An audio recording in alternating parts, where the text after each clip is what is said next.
Gledate Gorenjska poročila na GID TV.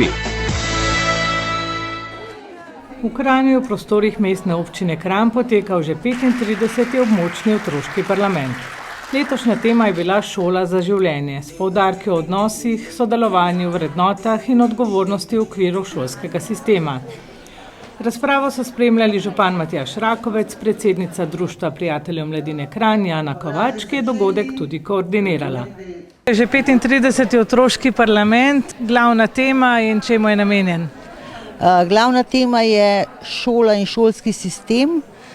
Ta tema je bila že približno pred 3 leti ali pa saj pred 2 letoma, ampak ker očitno mlade zelo prizadeva zadeva ta tema, zato so jo tudi izbrali za lansko leto za letošnji otroški parlament. Kranjski parlament je izjemno uspešen. Ja, to je nivo, ki ga je že postavil gospod Kržan, mi pa ga potem, ali pa jaz malo pomagam ga vzdrževati, da ostane na tem nivoju, ki je. Iz lokalnega okolja pa gredo ideje na državni. Seveda, velika zasluga gre mentoricam, to so 3 šole letošnje, ki ste slišali, zelo zavzeto delajo, da potem lahko tukaj res ustvarjalno učenci predstavijo svoje ideje, ne da bi, tako kot včasih, da so bolj mentori vodili ta parlament, zdaj ga res vodijo učenci in to so odlični parlamenti. No. Torej imamo svetlo prihodnost. Ja, mislim, da jo imamo.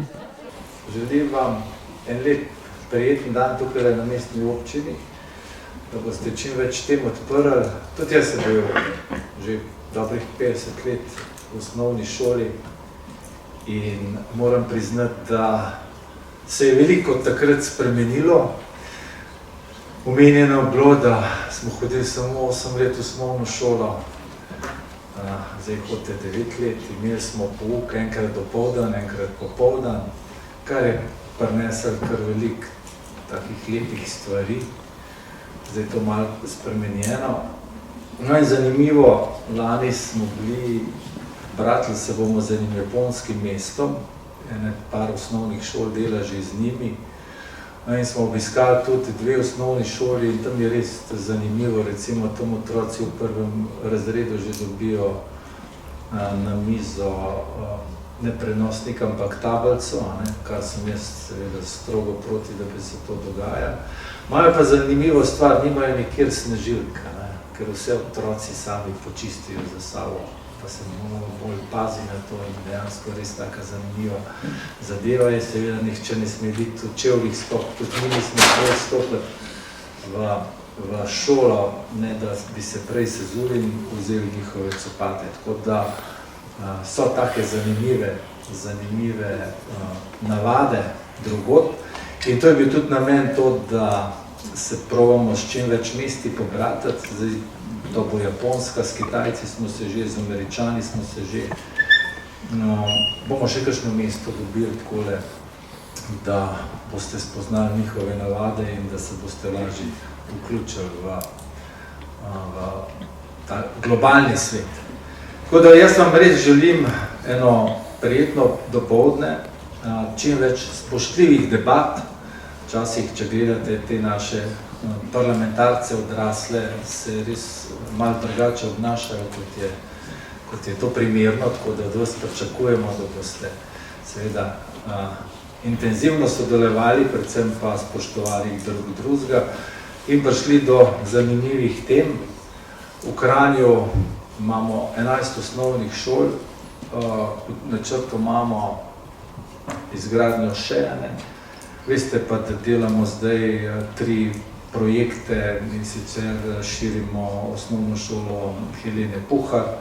Na Kokrici smo začeli tudi s širitvijo in pa Jakob Aljaž bo dobil podružnično šolo v bivši tekstilni šoli, oziroma trgovski, pardon. Tako da potrebe so velike, želimo vam dati čim boljši standard, čim boljše pogoje za učenje, tako da bomo tudi v prihodnjih letih veliko vlagali v razvoj osnovnega šolstva. Tako da prijeten dan vam želim tukaj na občini.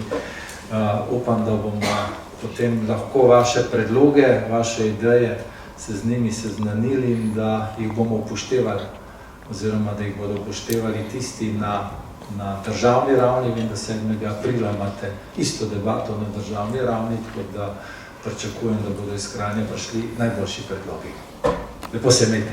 Otroški parlament je sicer program izobraževanja za aktivno državljanstvo in ozaveščanje o človekovih oziroma otrokovih pravicah, ki ga Zveza prijateljev mladine Slovenije izvaja že od leta 1990. V program je po njihovih podatkih vključenih skoraj 400 osnovnih šol, na otroških parlamentih pa vsako leto sodeluje približno 3000 otrok v obliki razprav na določeno temo, ki otroci sami izberejo na vsaki 2 leti. Kakšno je tvoje delo? Pa v resnici sploh ni tako težko. Sam moraš biti sproščen, pa razmišljati z odprto glavo. Bi si želela delati v takšni instituciji? Mogoče pa res kdaj. Predvsem bi rada rekla, da je zelo pomembno, da imajo učenci možnost povedati svoje mnenje, razmišljati o ideji in o temi, o kateri je vedno postavljena vsako leto, in da se njihov glas sliši tudi do odraslih, do županov in vseh pomembnih ljudi, ki odločajo v naši državi. Učenci so razvili zanimivo razpravo. Svoje ideje za spremembe in izboljšanje šolskega sistema bo 6 izvoljenih mladih predstavilo 7. aprila na Nacionalnem otroškem parlamentu v Državnem zboru Republike Slovenije.